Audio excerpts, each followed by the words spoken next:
Hey guys, I am Ibigandscary. I'm bringing you another StarCraft 2 replay, this time featuring in our top left-hand side forsakeNXE, our Masters level Terran, Red Trunks. EU server for this guy. Very, very classy.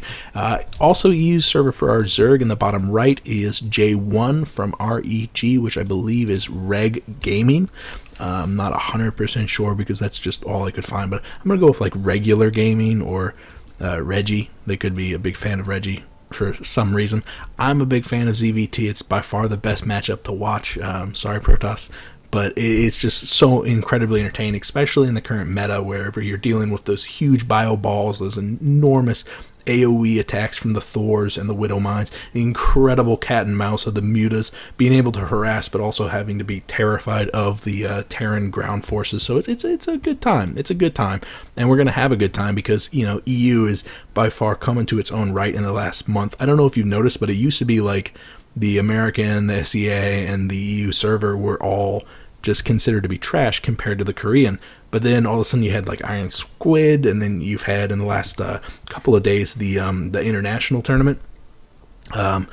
It's just really showcasing all this incredible talent coming out from the EU. It's super, super cool. I'm super excited about the fact that it's really opened up a whole new spectrum of players because, I do watch the Koreans and of course I watch all the Americans that I can find. But I never really have paid too much attention to the EU. Obviously, I've casted a lot of Forsaken's games, but it's entertaining. It's really neat to be getting to know all these really, really cool players and these unique styles that are coming out from him. The refinery has been finished. It looks like just in the nick of time for that barracks to be finishing up too. He's probably going to have just a little bit less than 50 gas. As soon as that finishes, we'll have that first Reaper coming out. Very traditional opening from Forsaken. Not hyper aggressive, being very cautious, respecting his opponent, getting out that early scout afforded to him by that Reaper. He's going to see that the hatch first build from jOne is coming out. By the way, we're on King Sejong Station, one of the newer maps on this year's ladder. I like it. I do like it. It really encourages macro games. The small map, small natural expansion port or ramp leading down into the natural makes it so the natural's very cubbyholed. Make it so the Reaper harass really isn't possible because of that. Even affording you some nice little barriers to make it so the Reaper can't jump up on this side. It's neat.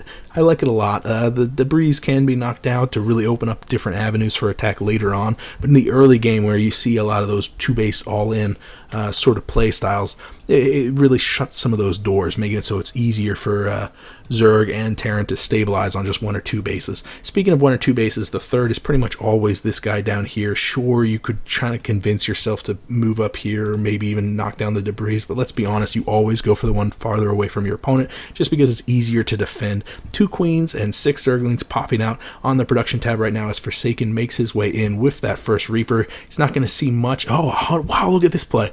So jOne has 100 gas. He's not starting the speed just yet. He's going to rely on the fact that his Zergling's going to push him away and immediately start speed. That is a great play, making it so that Forsaken, if Forsaken was on his game, and I didn't check, I wasn't paying attention, but if Forsaken was on his game, he was going to click on the Vespene Geyser, see that 100 gas has been mined, see that the spawning pool is not wiggling, know that metabolic boost is on the way. So it's like, what's going on? Are we saving for hatchery? Are we going to save for lair?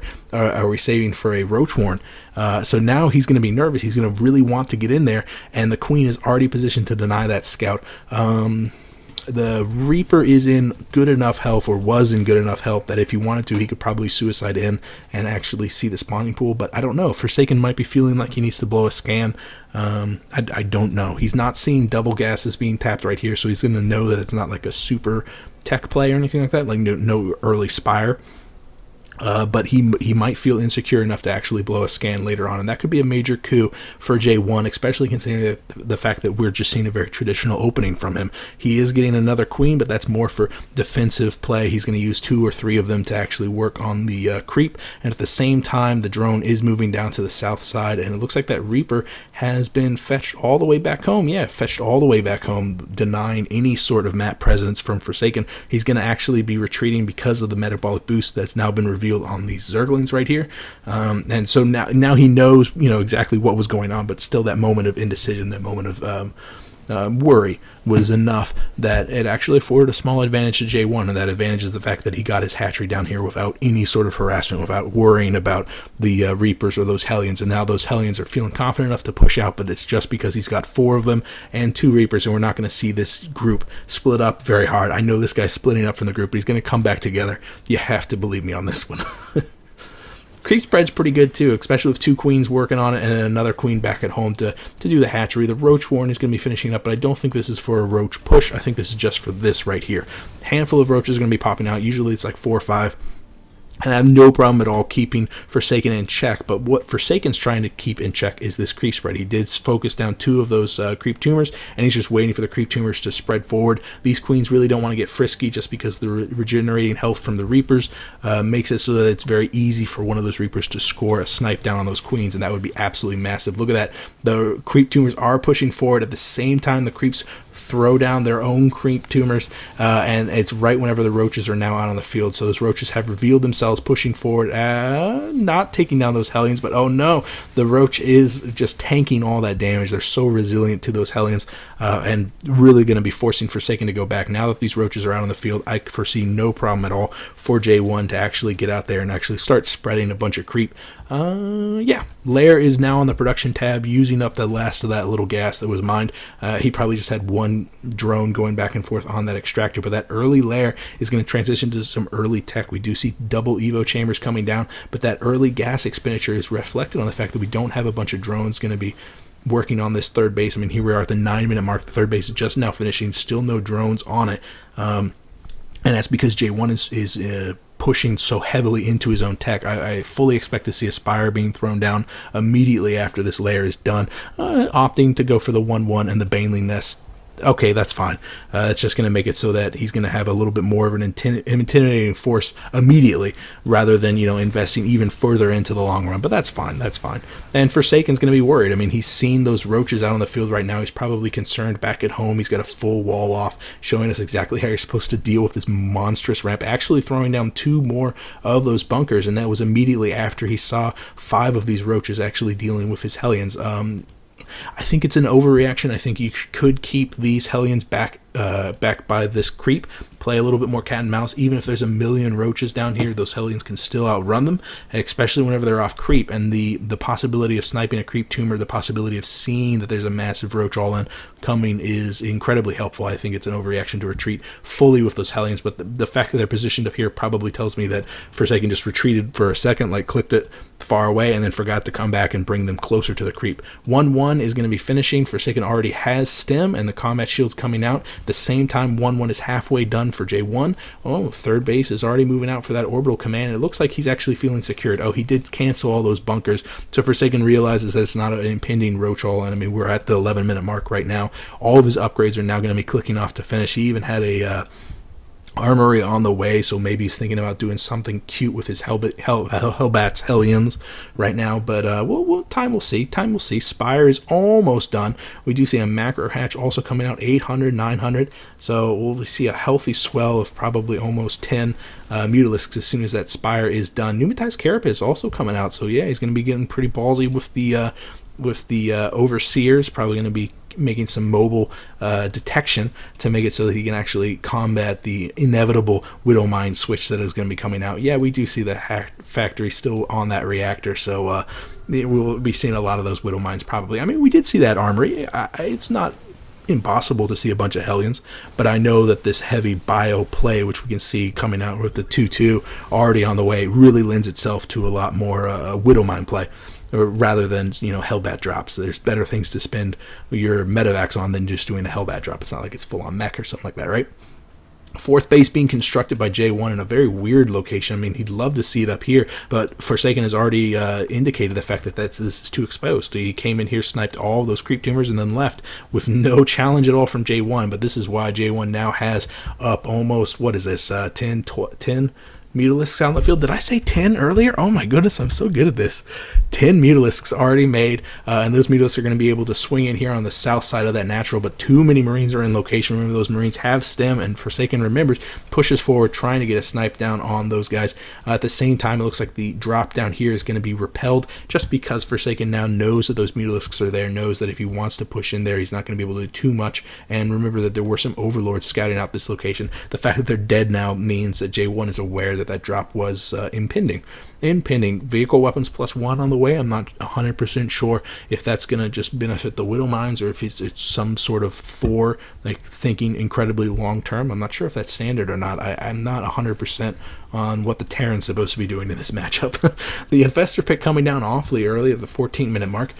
Could be that we're going to be seeing a very early hive. It could be that he just wants to stay on top of his upgrades. A nice snipe there from those Marines, being in a good position, baiting them in with the medevacs, and then immediately having his Marines in position to stem underneath him. Only being rewarded his efforts with just one Mutalisk, but still knowing where those Mutalisks are, he allows himself a drop down on the bottom right hand side and actually cleans up a hell of a lot of workers. 7 workers completely killed, as well as the hatchery. So that is a major coup for Forsaken. At the same time, jOne is successfully defending this location, which does not have a hatchery, but he needs to get that creep spread up. That creep spread needs to be at the bottom of both of these ramps before he can think about throwing down a hatchery, just because the speed that Forsaken can attack multiple different locations, especially with multiple drops being thrown out around the base. I guess this one needs a medevac in order for it to be called a drop, but jOne knows this, so he's going to be taking the fight to Forsaken. And really, I don't know what Forsaken expects to hold this back, because he just doesn't have the sheer number of Widow Mines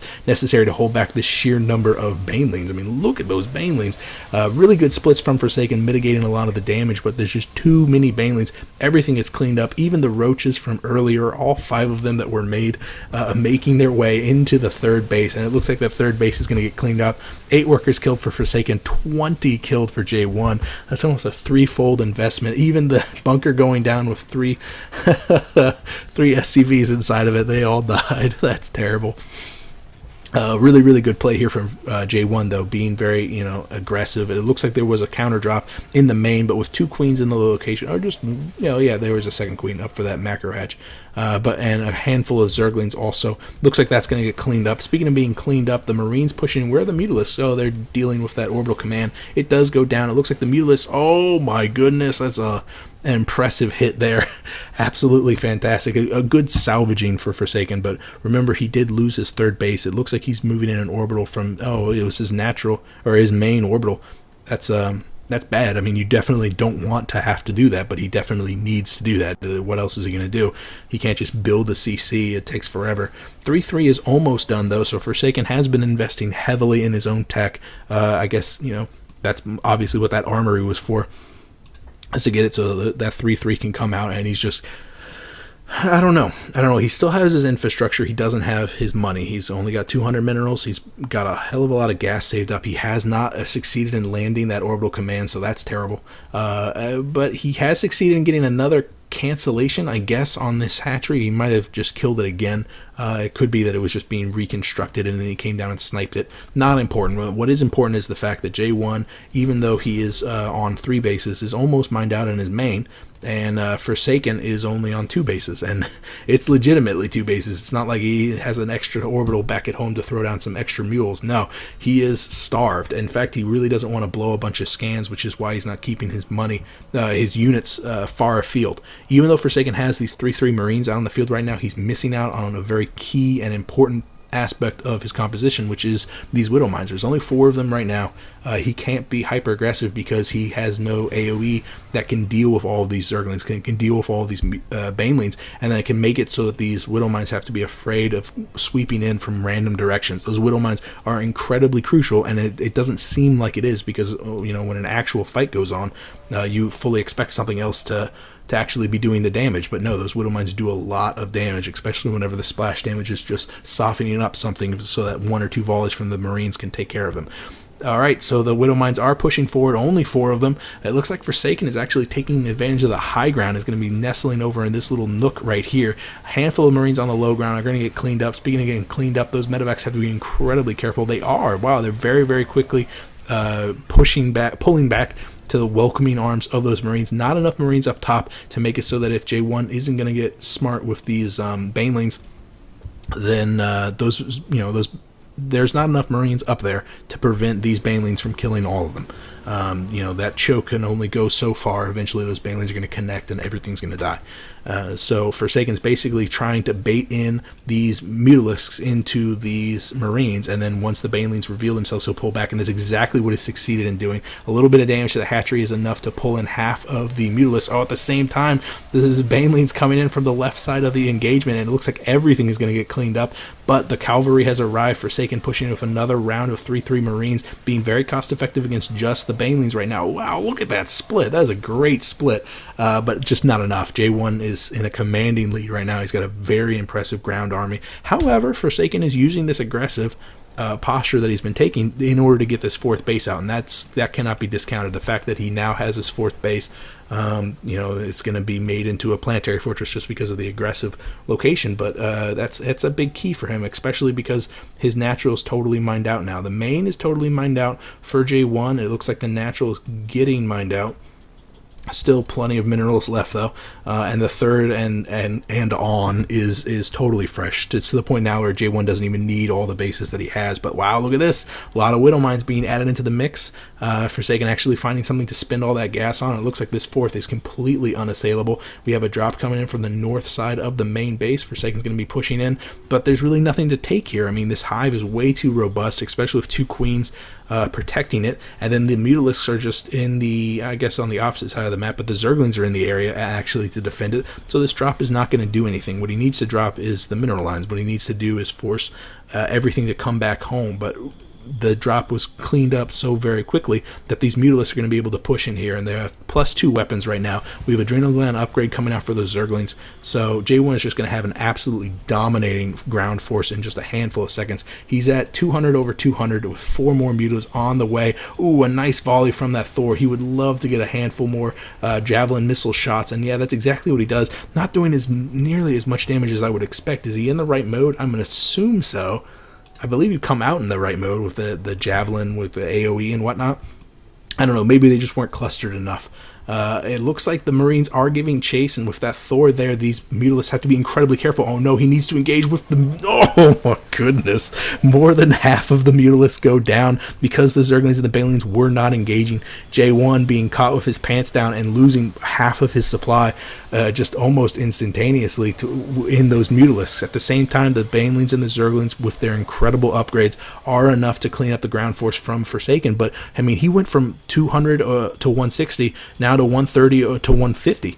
That's not bad at all. I mean, this is definitely a much closer game than it was. Forsaken is managing to claw back into this, but at the same time, oh man, he's just being relentless. jOne is pushing forward with all of these Banelings, all of these Zerglings, and it's just moving up to do the coup de grace on this infrastructure back at home. If he gets on top of these barracks, I really don't see how Forsaken can get back into this. Drops can only go so far. He does have one over here on the right side of the mini-map. It looks like another strike force pushing in here might probably not even going to be able to get the hatchery. We'll have to keep an eye on that. At the same time, the Banelings just camping. They're spawn camping the barracks right now. This is absolutely... Oh wow, look at that. That hatchery is actually going to go down. That's impressive. Impressive because jOne's just kind of sitting here with all these Zerglings, allowing that hatchery to go down. That's a pretty devastating economic blow. But you know what else is devastating? Losing all of your bases back at home.